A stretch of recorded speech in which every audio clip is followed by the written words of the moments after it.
Você conhece as características de um rio? Os rios podem ser classificados de algumas formas. Quanto à forma do relevo onde ele se encontra, pela cor da água que corre, pelas nuances e pela forma de escoamento. Quanto à forma de escoamento da água, podemos classificar os rios em intermitentes, onde o leito seca ou congela em algum período do ano, em efêmeros, que existem somente a partir de fortes chuvas, e os rios perenes, aqueles rios clássicos onde há sempre água fluindo.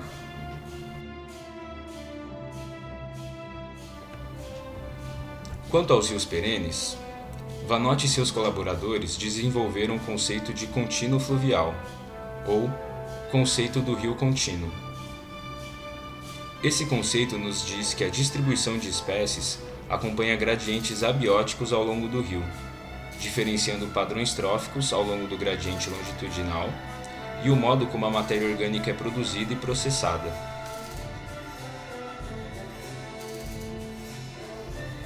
Por exemplo, na cabeceira do rio, a matéria orgânica é majoritariamente proveniente da vegetação em volta do rio. Já para a porção média, o fornecimento de matéria orgânica passa a ser majoritariamente proveniente da produção primária do próprio rio. Isso ocorre porque na cabeceira do rio, a entrada de luz é baixa. A vegetação cobre a maior parte do rio e fornece a matéria orgânica. Assim, os organismos que vivem nessa porção do rio são em sua maioria heterotróficos, capazes de ingerir matéria orgânica de maior tamanho. Para a porção média do rio, onde ocorre o alargamento entre as margens, a vegetação já não é capaz de impedir a incidência de luz no rio. Isso faz aumentar a produtividade primária no rio, e nessa porção, os organismos são majoritariamente autotróficos e herbívoros.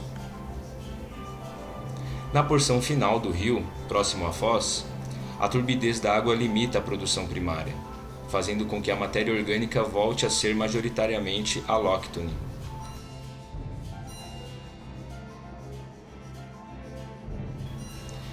Essa dinâmica de entrada de luz influencia em outra característica física do rio: a temperatura. Como você acha que é a temperatura ao longo de um rio?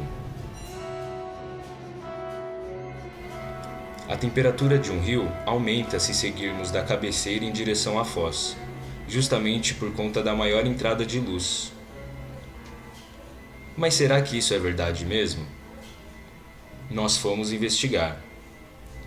O nosso local escolhido para essa investigação foi o rio Mongaguá, que fica no Poço das Antas, cidade de Mongaguá, no litoral do estado de São Paulo. Medimos a temperatura a partir da última queda d'água e em mais 4 pontos ao longo do rio, em períodos de maré baixa e maré alta. E os resultados nos mostraram que a temperatura realmente aumenta quando seguimos em direção à foz.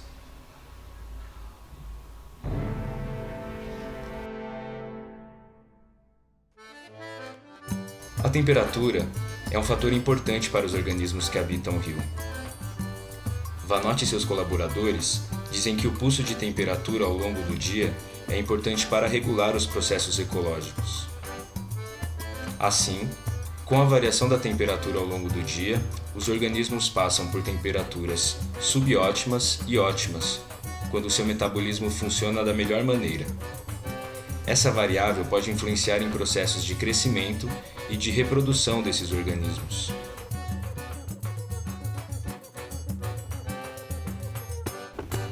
O problema é que o aumento da temperatura média global e o desmatamento pode influenciar nesse equilíbrio.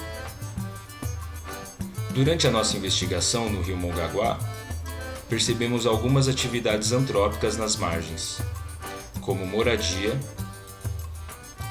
e uma pedreira na porção alta do rio. Essas atividades podem influenciar diretamente na temperatura da água. Um estudo feito por Ilha e seus colaboradores no rio Xingu mostrou que, em áreas desmatadas, a temperatura média do rio era maior. Ainda, a atividade de desmatamento pode alterar a composição da fauna presente no rio. Segundo o Código Florestal Brasileiro, as margens de rios são consideradas áreas de preservação permanentes, as APPs, devendo se manter preservadas de acordo com a largura do rio, no caso de regiões não consolidadas.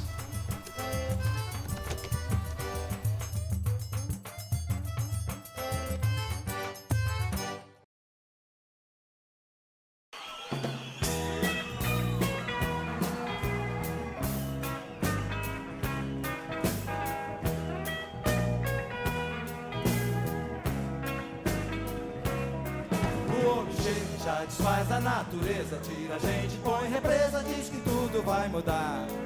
O São Francisco lá pra cima da Bahia diz que dia menos dia vai subir bem devagar. E passo a passo vai cumprindo a profecia do beato que dizia que o sertão ia alagar. O sertão vai virar mar, tá no coração. O medo que algum dia o mar também vire sertão. Vai virar mar, tá no coração. O medo que algum dia o mar também vire sertão.